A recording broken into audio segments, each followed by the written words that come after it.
Good evening and welcome. You are watching the Zone Blitz by NFL Female. We are the weekly Tuesday night webcast. Be sure to jump on our website, www.nflfemale.com, and check out all the latest and greatest articles. I am Sharona. I am the official NFL OFR for NFL Female. You can check out my latest article where I talked about give you guys a little bit of a roundup of what have been going on in the last couple of weeks. We talked about the Miami Dolphins were the first to fire their head coach. There's some others on the hot seat. Will there be others? We'll have to see. Stay tuned in for that. But as always, I'm joined by my two co-hosts, Sonja and Kate. And so without further ado, I will kick it over to Sonja to get us going. Hi, everybody. I'm Sonja. I am the official fan reporter of the winless Detroit Lions for NFLfemale.com. The last winless team. Nothing new, you know. It happens every now and then, and we'll deal. We'll talk about that a little later. It's all good, though. You're up when we run out of time. What'd you say? You're up when we run out of time, and you don't have to talk about it. I mean, really, in the end, there's really not much else to say. They're winless. What you gonna do? Nothing. Just sit back and watch it. Just sit back and watch. Anyway, so as always, I'm glad to be back talking football with my ladies, and yeah, so it's a good thing, I guess, purging and talking about other people's wins and all that good stuff. So yeah, there's that. All right, Kate, why don't you tell us, everybody, hi, how are you? All that good stuff. Hi, how are you? My name is Cleveland Kate, and as you may have guessed, I am the official fan reporter for NFL Female, covering the Cleveland Browns. I'm getting ready to write my article about this week's amazingly awesome win in overtime against division rivals, the Baltimore Ravens. Those wins are few and far between for us since we came back into the league in '99. So we celebrate any win we can get against the Ravens. I think it helped that this week our head coach explained to the players why the fans didn't like the Baltimore Ravens because, and I know this will shock you, there are some players on my roster who didn't know that the Ravens were the Browns in 1999. No way! I know. I'm like, how can you not know that? Even if you're not from Cleveland, if you want to, if you played football in high school and you're going to go to college and play football and you followed the NFL, how do you not know? How are you not going to know the history of the league that you're playing in? Yeah. That's just league history. That's not. But I find a lot of fans of a lot of sports don't realize, you look at basketball, the Lakers aren't from L.A. They're from Minnesota. And I'm pretty sure they're being played in Utah. So they keep their mascot names and they move to a different city and people are like, I wonder why they're called that. And they don't realize that teams have been moving around in football and basketball for a while. So exactly. Luckily we haven't had any since the Browns, but we're going to have a couple next year, which I'm sure we'll talk about on a future podcast. The league's going to be voting in January on moving 2 teams to out the LA area, and it makes me sad. Having lived through that as a fan, it makes me sad to know that another fan base is going to go through what we went through. But my Browns have 2 wins this year, and nobody's talking about our quarterback problems because our quarterback is not our problem. Yay! Yeah, he's playing very well. It's been one of the bigger surprises. A lot of people thought that Johnny Manziel would be the guy, but so far, Josh McCown's looking really good and playing really well, and so yeah, it's very, very, very, very exciting. Been a great fill-in fantasy option for a lot of people. Mm-hmm. Yeah, between him and our tight end Gary Barnage, they're not people that I would have drafted at the beginning of the year or that I would play every week, but they are both, if you can get them, which means you're probably playing in a league that doesn't have any Browns fans. I'm in 5 leagues, and they were already owned in every league I was in when I was looking at them this weekend.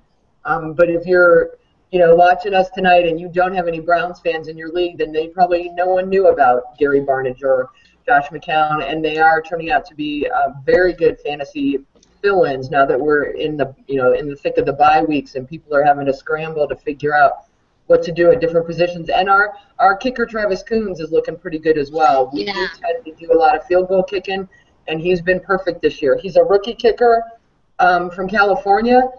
He didn't start kicking until like his junior year of college, and so he hasn't been kicking all that long. And I think he's got sort of that California boy mentality of, dude, it's cool, whatever. He's very laid back. And he doesn't, like, he had no clue how big that kick was in overtime on the road Sunday, and he did it like it was no big deal. So I like that. That's the kind of mentality you need to have for a kicker. You need to shake off the misses, and you need to not let the pressure get to you in the big situations.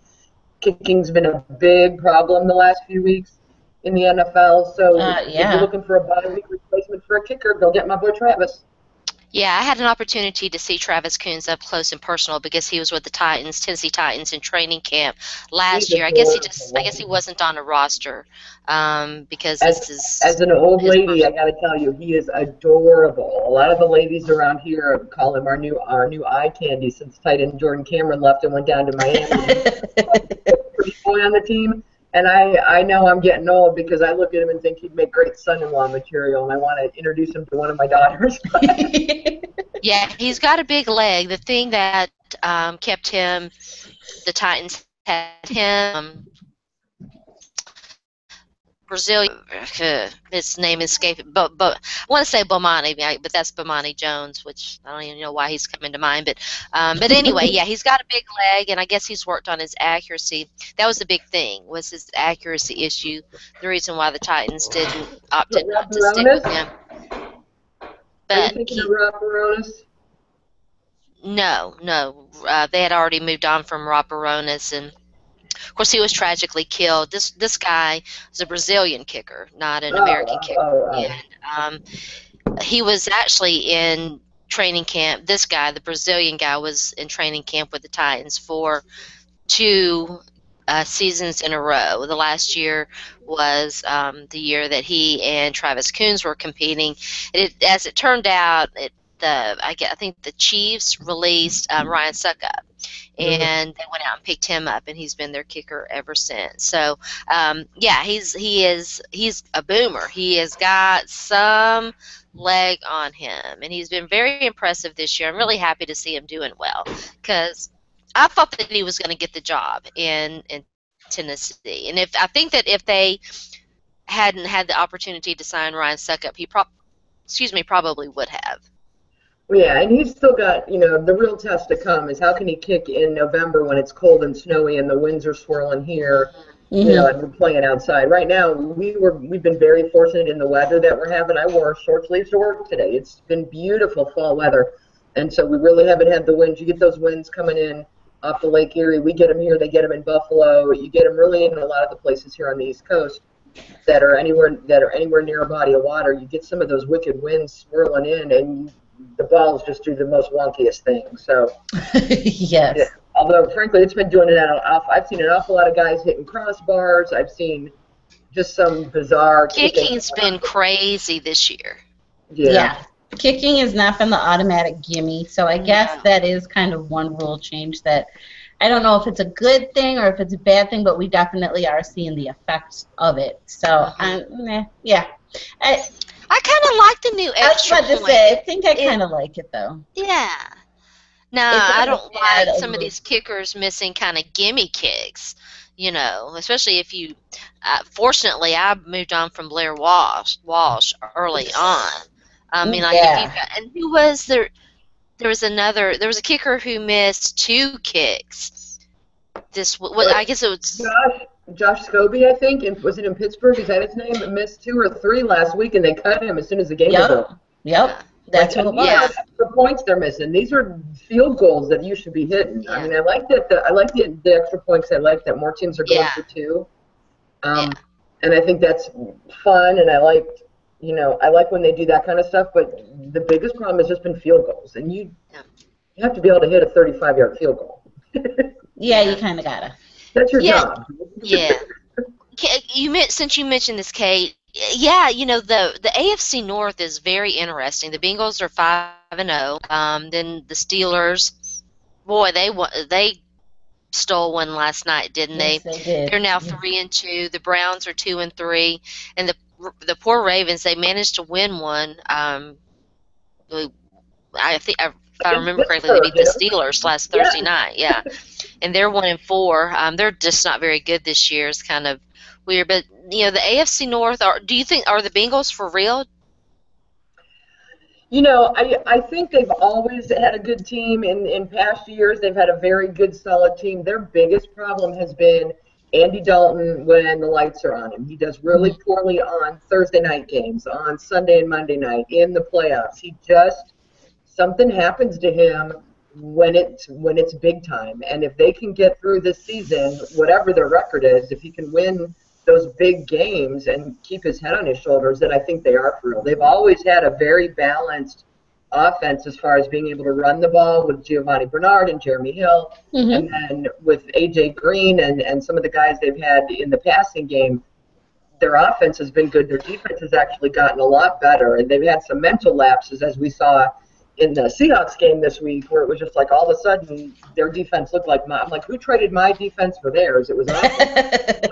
They figured it out, and they got it done, and they pulled it off, and it was a great win for them. And the Seahawks are having a terrible time on the road, and I can't believe, I don't know if they ever did get one. They still don't have a rushing touchdown, and it's got to be with the Marshawn Lynch being out and injured. It's hard to believe when you think of the Seahawks. You can't believe they're the last team in the league that doesn't have a rushing touchdown. I think they got one. Thomas Rawls. I was about to say, Thomas Rawls did finally score one last week. Team to get one, and there's just so many weird things. Look at Houston with one win, and look at the Lions with no wins and all that talent. There are quite a few teams with 0 or 1 win that I think are better than that, and I don't know how the Denver Broncos are 5-0. They have been very lucky as well. They've got a great defense. And that's not something I've ever said in 16 years of watching Peyton Manning play since '99. I've never said his defense saved his bacon, and that's what's getting the Denver Broncos there. I think the Bengals will continue to win longer than the Broncos will. I think the Broncos are more of a fake king at 5-0, king of the hill, than the Bengals. I think the Bengals will go as far as Andy Dalton will take them. Yeah, Andy Dalton's playing very, very, very well. I was actually shocked. I had to find a fill-in guy to come in and fill in for me when Tom Brady was on his bye, and Andy Dalton was out there, and I picked him up, and I've held on to him. Tom's been amazingly healthy for the most part in his career, and is obviously having a fantastic season. But as a lot of teams are finding out in the league, we'll touch upon this with the Dallas Cowboys. Big news in the NFL, sort of big news, I suppose, in the NFL today. The Brandon Weeden era. We hardly knew you, Brandon Weeden. Exactly. Kate might have some words to say about that. But yeah, if you don't have a good backup quarterback, you could be in trouble, and a lot of teams don't. Yeah, that's right. You should definitely hold on to Andy Dalton, Sharona, because there are some matchups coming up for him where you're actually going to want to play him over the New England Patriots. Because I'm sad to say he still has to play my team twice, and I'd start him on both of those games. The Patriots are playing, because the Patriots are going to face some, I think, a lot more difficult defenses in their schedule looking ahead than Andy Dalton's going to see on his schedule. So you might have some difficult decisions to make in your fantasy football league. Yeah, my thought process, a lot of people have, different views on things, but my thought process is I generally play my marquee players. If they're healthy and if they're performing well, there are certainly guys on my rosters that I do play matchups with, but a guy like Demaryius Thomas, I wouldn't sit. And his numbers maybe a little down because Peyton Manning isn't throwing as much as he did, but he's still a guy that I'm going to play. Whereas maybe a Jarvis Landry, I might matchup play, but my marquee guys. True. But, it is an interesting dilemma because I have Jeremy Hill, and he's a marquee guy, but now he's kind of turned into, a guy that you really don't want to play, and I'm not playing him like I would a marquee. That's a good example of a marquee player that you'll step back away from, and you'll be like, okay, we'll maybe play this guy in a matchup kind of situation. So, yeah. But Brandon Weeden, the Dallas Cowboys, still dealing with injuries to Des Bryant and Tony Romo. Brandon Weeden Jerry Jones made a valiant effort to try to convince everybody that Brandon Whedon was his guy. We all know what happens when Jerry Jones opens his mouth. But the Brandon Whedon era is over. Doesn't sound like the Cowboys were happy that this came out, but it did leak out that Matt Castle is going to start. So, Kate, give us our scouting preview of Brandon Whedon. But Brandon's biggest issue is that he is a baseball player first. So when you're a pitcher, you can stand on the mound and you can take your time and you can look at the catcher for signals and you can decide what play, what ball you want to throw, and you have time to think about it. When you're the quarterback of an NFL team, you don't have time to think about it in the pocket. You need to make quick decisions, and everything he does is late. And he overthinks everything, and he gut checks himself. Did you actually watch the Cowboys game this week? Because what I thought was interesting was at the very end, they're getting slaughtered. And at the very end, they're close to scoring, and they're showing the camera angle from down the offensive line, and they're showing Brandon Whedon, and he looks over at their head coach, Wade Garrett. He's like, come on, you can do this. And I'm thinking, you're cheering him on like you're a dad at a Pee Wee football game.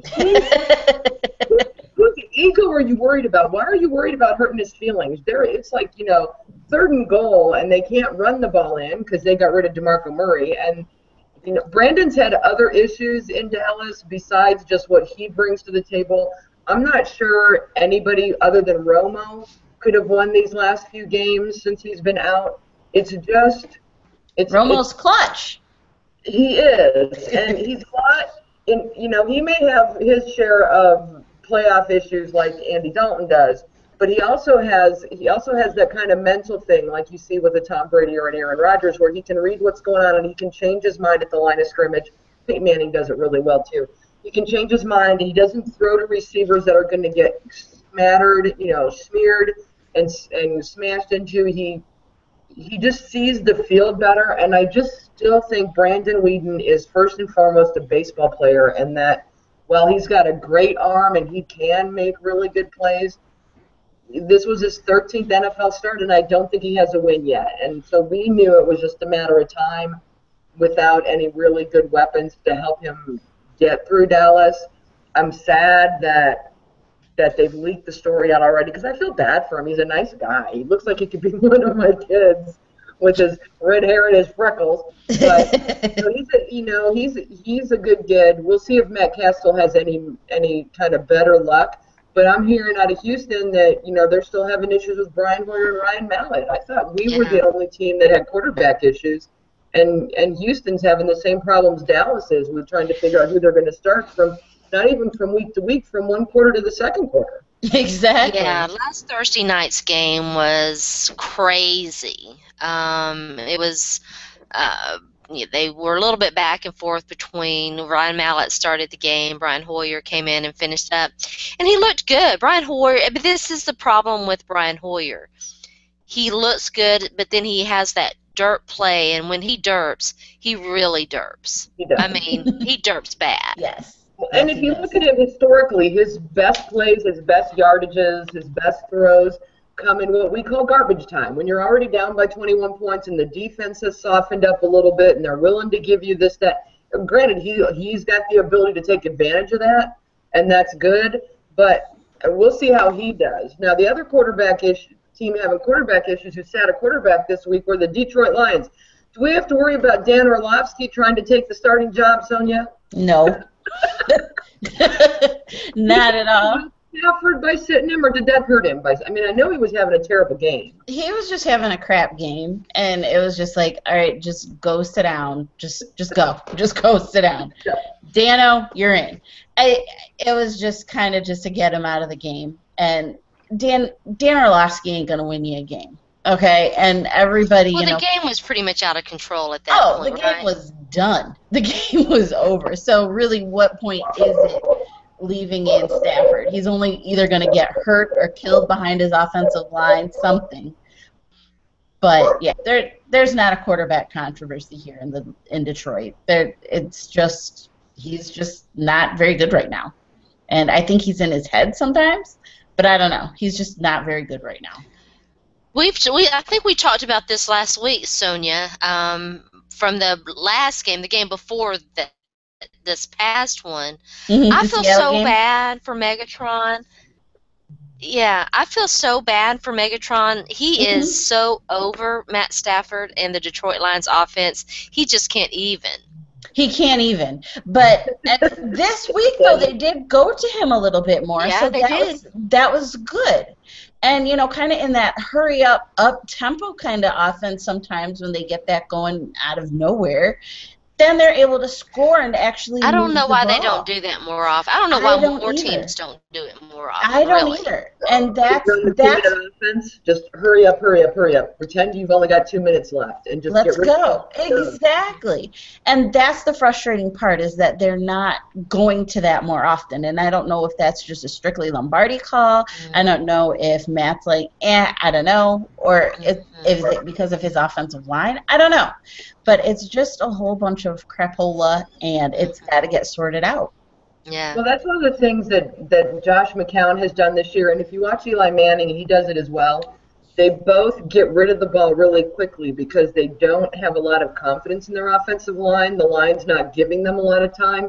So their coordinators are designing plays where they can read their progressions real quick. And I think Eli is like second best in the league as far as the shortest time between snap and getting rid of the ball. And Mm-hmm. Josh is doing it as well. And I think I'd like to see Matthew doing more of that. If they design plays to where, bubble screens or just something quick so he can get rid of the ball quick. And if there is an issue with the offensive line, whether it's an execution issue or even just Matthew trusting that they'll protect him and he's not going to get hit, just Right. something to speed it up. Because if you're in good enough shape, then you're going to wear out the defense, because at least the offense has the advantage of knowing what the play is going to be. Exactly. So even though they're going as fast as the defense is, the defense mentally is also trying to guess where you're going, and the offense already knows that. Mm-hmm. And so Lombardi's got to find a way to convince Stafford to speed this up and keep people on their heels, because you're right, that's when your offense was moving. I was about to say, that's when the offense is clicking and really, firing on all cylinders. And then, I was talking it over with a couple of Lions fans. It's like, is Lombardi really as good a coordinator as you thought? I mean, because look at it, he had Drew Brees. You know what I'm saying? So Drew Brees probably was able to cover up if there are any flaws, with his game with Drew Brees, because he is who he is. Well, for Eli and Peyton both have had the benefit, and Peyton still does this. I think Eli does it too, but not nearly to the extent that Peyton does. But they go back every off season and work out and train with David Cutcliffe, who was famously Peyton's offensive coordinator, at Tennessee, and then coached Eli at Ole Miss, and is one of the best coaches with quarterbacks there is. And that is one of the things that he does very well, is coach and train his quarterbacks to get rid of the ball. That's been Peyton's trademark for so long, and that's why he's struggling a little bit more in Gary Kubiak's offense, because that's not been traditionally part of it. Mm-hmm. Mm-hmm. And that's the other thing too, because in the off season, this past off season, I do believe there was a lot of talk of, is Matt going to go out and seek a quarterback coach and get out there and, do things like that, what a Peyton Manning does or what Eli does. And he hasn't done that we're aware of. So is that part of it? Could be. Did he get to the NFL and it's just like, yeah, I'm good, I'm here, and that's all I need to do? My impression of Matt Stafford is that he has not improved at all. No, not at all. Not at all. I mean, he's good enough at some point, but he's not. I don't think he's ever going to be the elite guy, that we wanted to see. I think that you hit upon it, Sonja. I think it's because he doesn't work on his craft. Right. Exactly. He doesn't work on his craft, and he's got, and that was the other thing too when they hired Caldwell, is that, here we go, offensive guy. He reviewed every snap that Stafford took. So yeah, this is going to be great. This is going to work out very well. We're going to improve him, and hasn't happened yet. Yeah.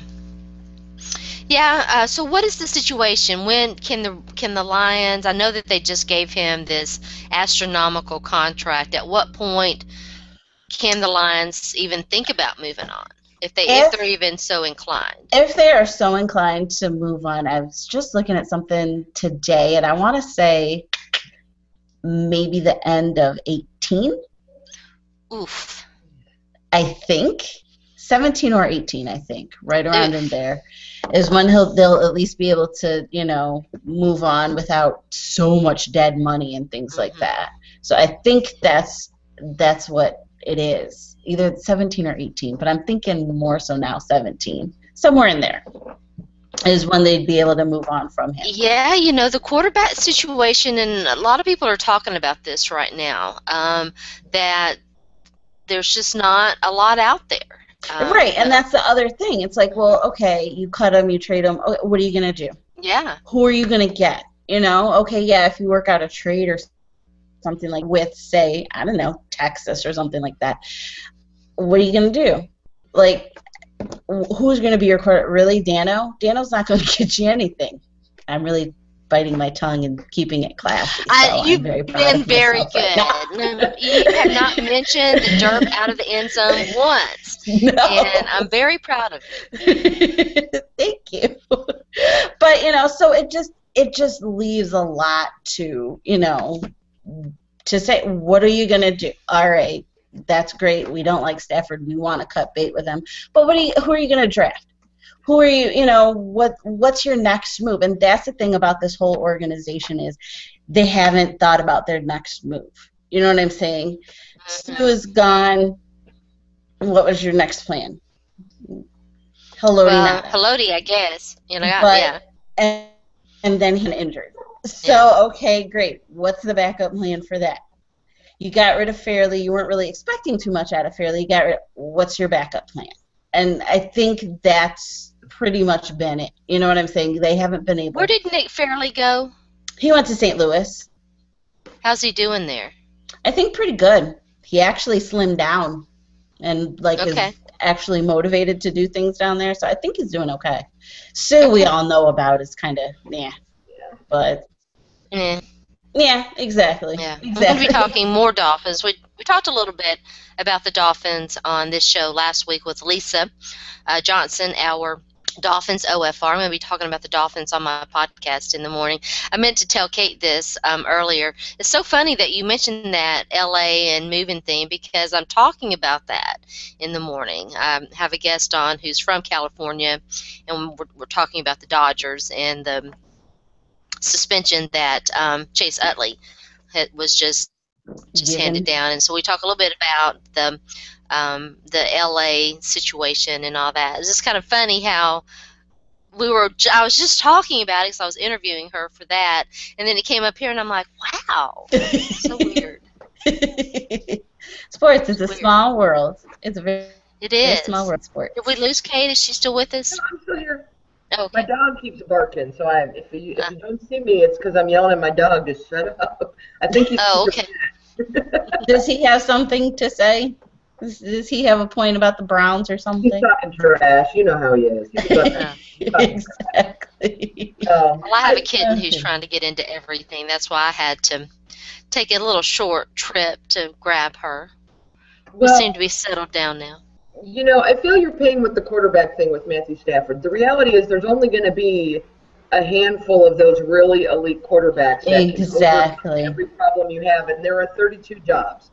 So I think the teams that are the most successful are the ones who have an offensive coordinator who's able to look at the pieces he has and decide and put them together that work for them. What Gary Kubiak's doing in Denver is he's trying to make Peyton and all those people do what he wants instead of doing what they're good at. And we're seeing that reflected in the way Peyton Manning's playing. And I think Detroit has the wrong offensive coordinator. You need someone who's going to figure out what – Matthew Stafford's got to be good at something. He wouldn't have made it this far. Right. If he wasn't good at something. You've got Megatron, for God's sake. Thank you. Now your offensive coordinator is like, listen, you got Matthew Stafford for big money for 3 more years. Figure out what he's good at and design a game plan that takes advantage of what he's good at. And I'm feeling like there are too many offensive coordinators who want to be head coaches and who want to be, the smartest man in the room, and you're going to do things my way. And instead of saying, listen, I got a bunch of round pegs, I better create some round holes for them instead of cramming them in the square holes. Square holes, right. And maybe that goes all the way back to the owners when they're interviewing candidates for an OC. Instead of finding a guy whose ideas fit the talent you already have, none of us have 5 years to draft and sign the talent that'll work with what you want to do. We all have to play games with what we have. Exactly. If you had the right offensive coordinator, Stafford would be just fine. Oh, totally. Maybe he'd work in the offseason if he knew what to work on, and if he was working on the things that would fit with the scheme that your OC is going to give. You know what I mean? Exactly. And if he had, consistency with his offensive coordinators. And please let's not talk ownership, because that's obviously been, that's another, Lions suck, so you're going to get a few of the same storylines over and over again. And this week it's really been heavy on ownership, and that, you just need new owners. They're not selling anytime soon. I mean, Martha Firestone Ford, God bless her, but she's not selling anytime soon. And I just love her name, Martha Firestone Ford. I think of the Flintstones. I don't know why. I just do. Yeah. I do. You do. But yeah, she's not selling it. She's apparently a voice in these NFL owner meetings, which, again, I don't know, but that's what everybody's saying, is that, oh, she's mad and she's giving them a piece of her mind. Okay. But they're still not selling. About what? About the Seattle game. And she really let the NFL have it. Nobody's saying what she said, but apparently she was just very upset. Okay. Exactly. All right, so am I the only one who thinks it's bad to go play a game in England because eventually you come back and your coach gets fired? Because it seems like every year somebody goes over there and plays and their coach gets fired, like on the plane on the way back. Let's see. Because it happened last year with the Raiders last year, and this year now with the Dolphins. Yeah. I don't know. I don't understand firing a head coach in the middle of the year. Maybe I'll talk with Lisa about that last week. We could talk about what's going on with the USC and the USCs too. We'll definitely touch upon that. It is weird. It is weird when a team does that, and it's always because they think that the team needs a shake-up, some sort of shake-up. And apparently the Dolphins thought they should have fired, and I told this, in my opinion, they should have fired Joe Philbin when the bullying report came out. They needed to clean house then, and they waited and they didn't do it, and now they're probably going to end up having to do it anyway. So. Well, they got rid of their offensive coordinator, and I read a story that speculated that the owners and whoever wanted him gone and Philbin wouldn't fire him, so that's why they fired Philbin and then fired him a few days later. This Dan Campbell that's taken over, the tight ends coach, seems pretty hard-nosed, was pretty vocal the first couple days about how practices have been like a country club and we're not getting ready to play and we're taking too much time off, and they were on a bye this week, right? So it'll be interesting to see if they play any better when they get back. With apparently the drill sergeant's in charge now. And that's the thing, about changing coaches. It's really weird how you go from just one style to a next, like within a week or so. And that's just, I don't know. I don't know how that's going to work out, I guess, in the long run.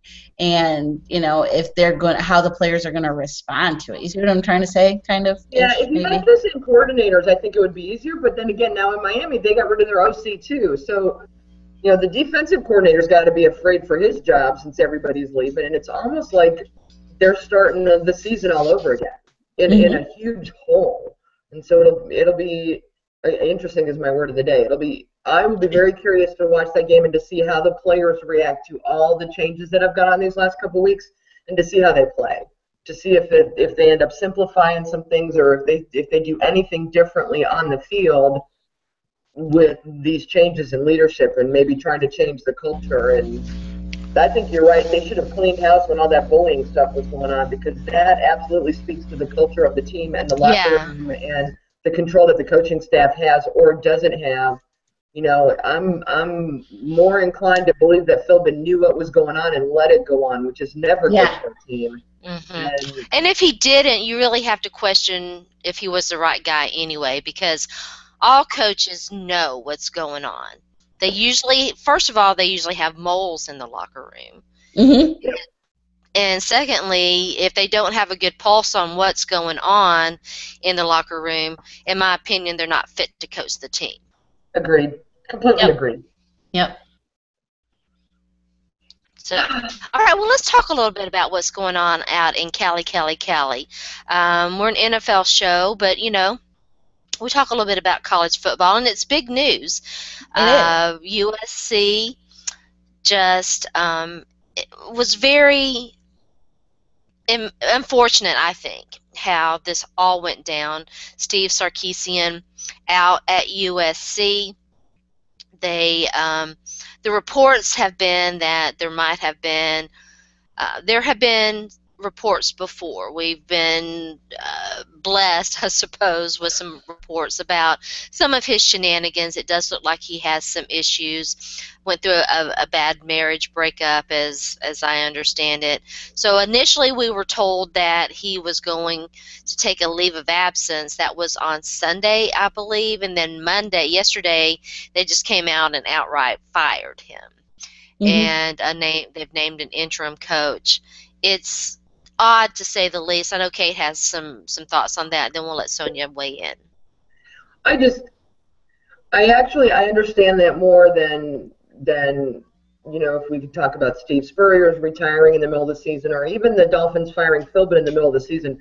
I understand the move if the reports are true that he has a drinking problem. That's what they're saying. You Google it anywhere on the internet. They're saying he had a drinking problem, that he was showing up to practices drunk. There are things that you can't do, especially around college students, where the rules are so strict and where you're trying to teach these guys the right way to transition from being kids living at home with mom to being adults and grown-ups and maybe someday playing in the NFL. And these are, you know, when I have grandsons, I didn't have sons, I had daughters, I have grandsons, and when they go to play football, I'm going to be entrusting them to the head coach that they go to play for. And you better believe he's going to sit in my living room and ask me for permission for my grandson to come play for him at Ohio State. And so there's a relationship there beyond just the fan base. There's also, you know, in college, I think the head coaches are so much more closely entwined with the players than in the NFL. It's really your defensive coordinator and your position coaches are more day-to-day with the players. And in college, it's different. He's the one recruiting. Right. And so I feel so bad for him and his personal problems, and I hope he takes this opportunity to get things right. And I have to wonder if they offered him the opportunity to take a leave of absence, to go to rehab, to go do whatever it was that he felt he needed to do to get himself together, and he possibly denied having a problem, at which point they were left going, you know what, then you just need to go. Because that seems to be the way we deal with people, that we're going to put you on a leave of absence for a while you figure out what you're doing, and we'll make a decision later. And to just outright fire him just makes me think he wasn't interested in doing that. So I feel bad. I hope he gets things worked out. And that's a historic program. It's a program that's had its problems from, you know, Pete Carroll, Reggie Bush on down. It's had its share of problems. And so maybe the school itself needs to stop thinking about all the money involved in football and really look at the program and take this opportunity to really make some changes in how that program is being handled, because I'd hate to see the Trojans not matter anymore when it comes to football. Yeah, so funny. I just talked about that too. Yeah, it's what the NCAA did with USC was something. Far beyond this program to really talk about it in any kind of depth. But yeah, but the fact remains they have had issues with the NCAA, and the NCAA did punish them. I'm pretty sure they're out from underneath that now. Yeah, they almost are. The thought process is that Pat Hayden, their new AD, was brought in. He's an attorney, and he obviously has ties to the university. He went to school there, and it tied in really well with the boosters and all of that. He has not been very good at his job, and to being kind. And it'll be interesting to see if the school does anything about that. He got the dreaded vote of confidence. It does sound like he's raised a lot of money, which always helps. Mm-hmm. And so, yeah, there is that. It's unfortunate, I haven't had a chance to really look into this. I wondered whether the Americans with Disabilities Act might come into play here. It really is unfortunate that a lot of the personal issues got publicized, in my opinion. We seem to be living in an age where we don't have a lot of respect for people's privacy, and I kind of, I really regret that, and it's very bothersome to me. But it does sound like they're going to be looking for a new head coach, and I was talking with this person who's from California, and we didn't discuss this before we sat down for the interview at all, and the name that we both threw out there was Jeff Fisher, which and Jack Del Rio, both NFL coaches with ties to USC, and both coaches are coaching teams that are widely rumored to be two of the teams that are moving, in both cases, back to LA. Mm-hmm. And so, it's really, it could be very, very, very interesting. The Spurrier thing's interesting too, but we need to let Sonja weigh in there. On Spurrier or Sarkisian? Sarky. I feel awful for him, and I hate that this had to happen. And it sucks when your personal life and your personal battles can take over like that and just ruin everything. And even after the boosters thing, when he was like, yeah, I don't have a problem, but I'll go. And maybe that was just lip service. Obviously, it was just lip service, because he was still coming back drunk and, shaking up. And like somebody said, you worry about, like, the safety of himself, of other people. Was he driving to practice and all that other good stuff drunk? Obviously. So, there's that as well. And you just hate to see, and especially on a college campus, and when you're trying to enforce these things, and having liquor in the locker room, not a very smart move with impressionable 19 and 20-year-olds. Bear Bryant, it's so funny because your Bear Bryants and your old-timey coaches would not probably have survived in today's environments, because Bear Bryant was very famous for having a bottle of liquor in his office, and where players always said they could smell alcohol on his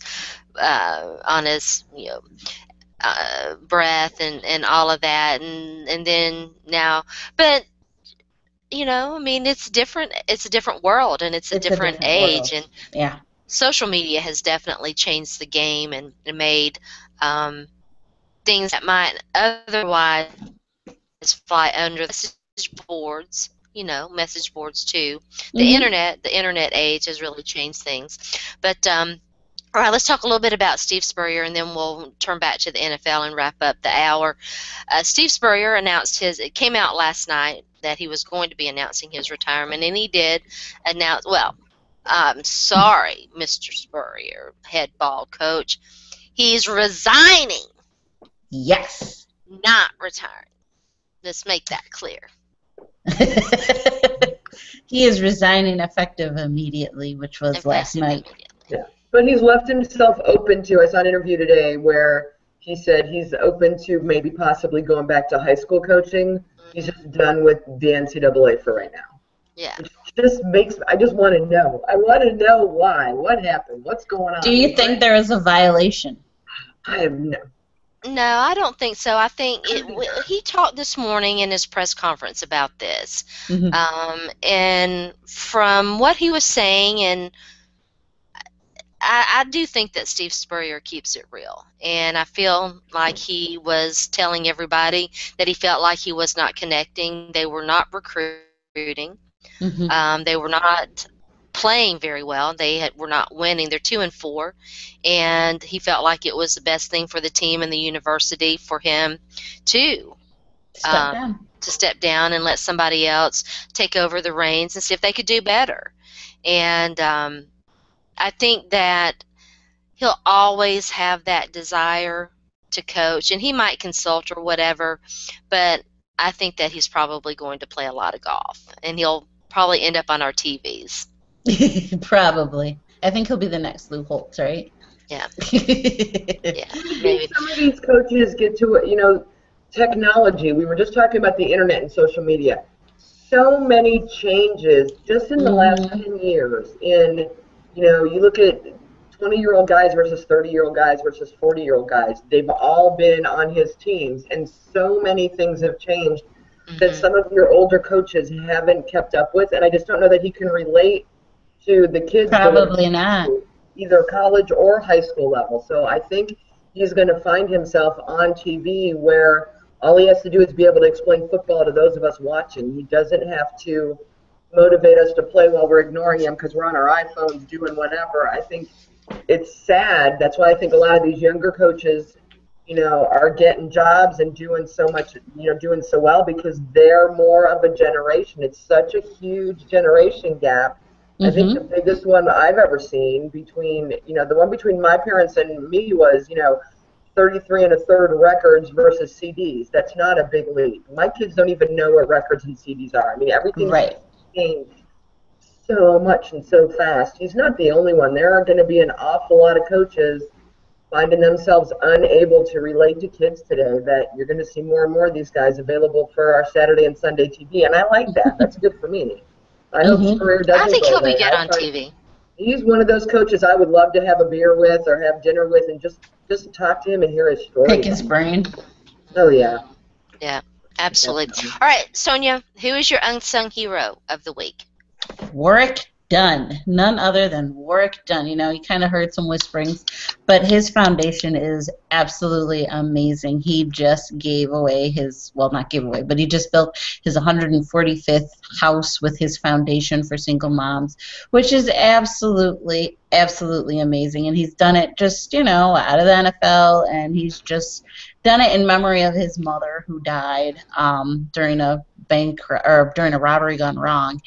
And just doing this wonderful thing for single moms around the country, and it's amazing. It's absolutely amazing, and it's another one of those. And very low key. He's not a guy who's out here seeking.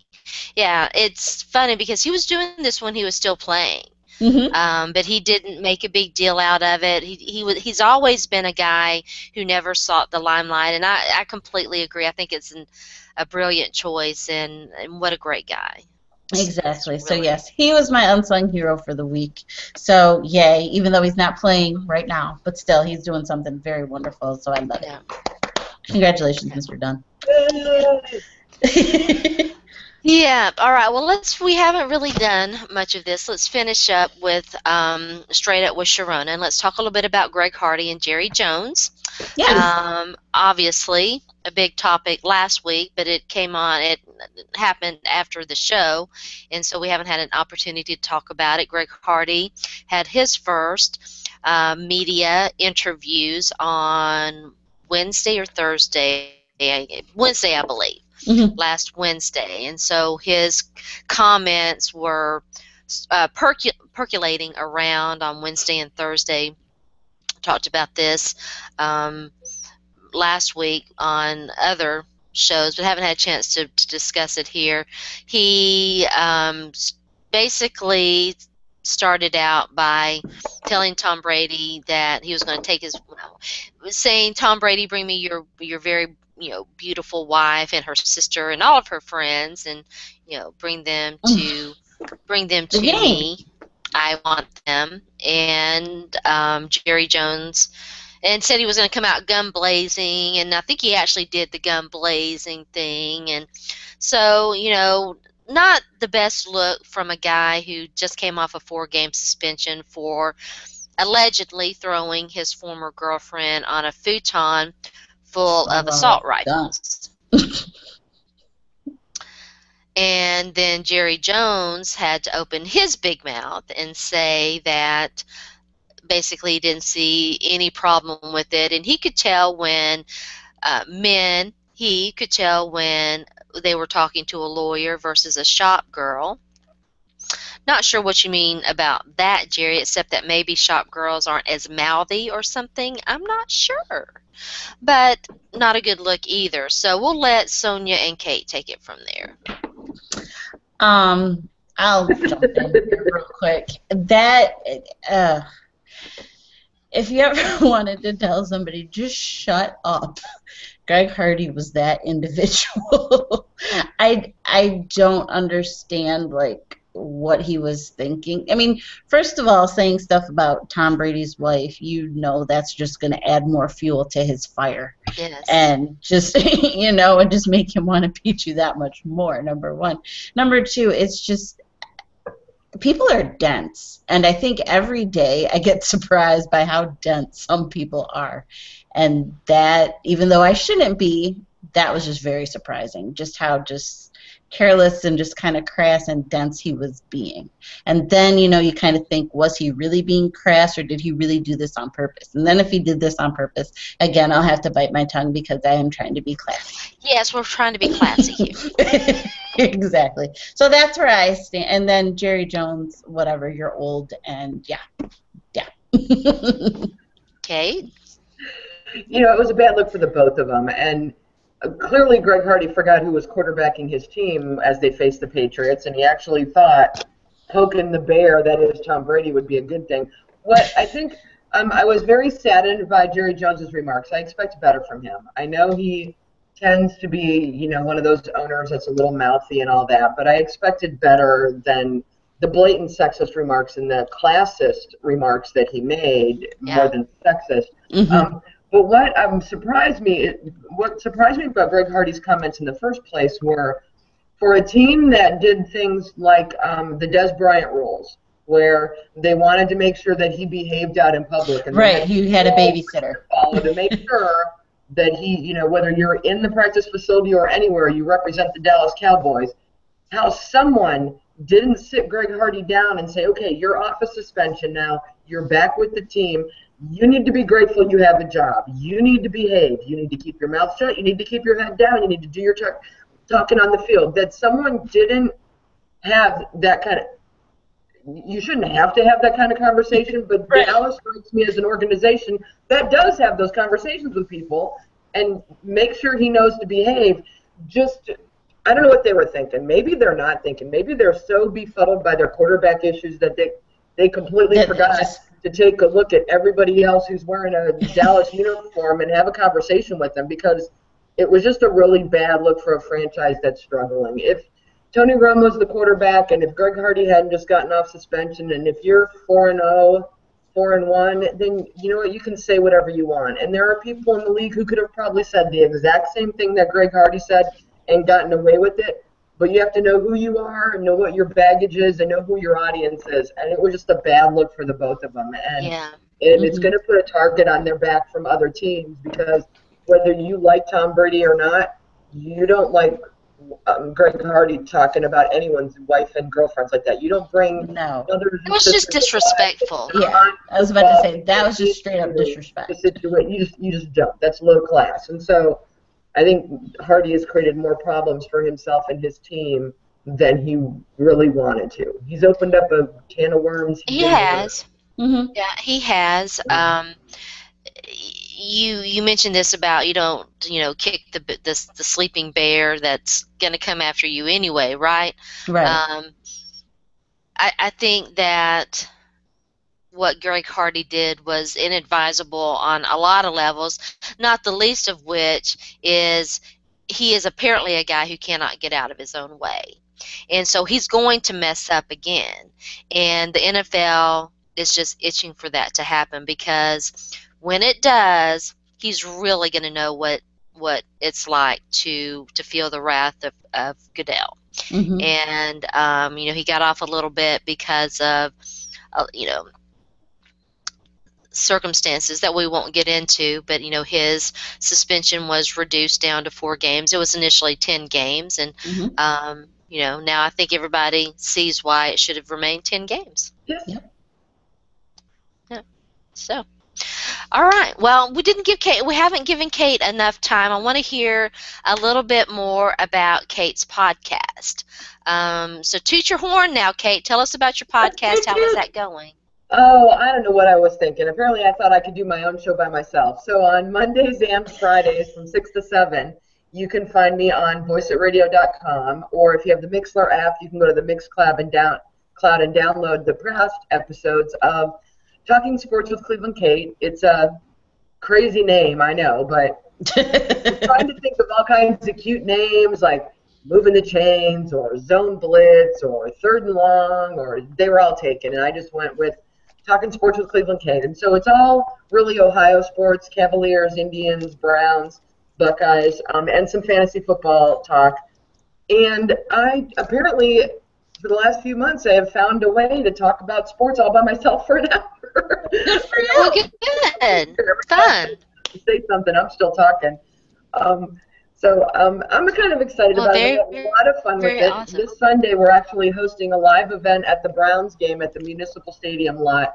The Muni Lot is one of our legendary tailgating places. People start lining up there at 7 in the morning. So we have the Denver Broncos at home this week. So on Sunday the 18th, from 9 a.m. to noon, we are holding a Reverse the Curse rally. If you believe that the Browns in the city of Cleveland are cursed, then I'm asking you to bring your remedies. Is it a song? Is it a voodoo? Is it a dance? Do you have a voodoo doll that we can poke holes in? Do you have a jersey you want to burn? Whatever you think. Do you have a little Italian grandmother who can take the evil eye off of somebody? Grandmas can do that now. Grandmas can do that. There are some grandmas out there, so if you have any ideas on how to reverse the curse, come on down to the Muni Lot on Sunday, and we're going to see what we can do to fix sports around here.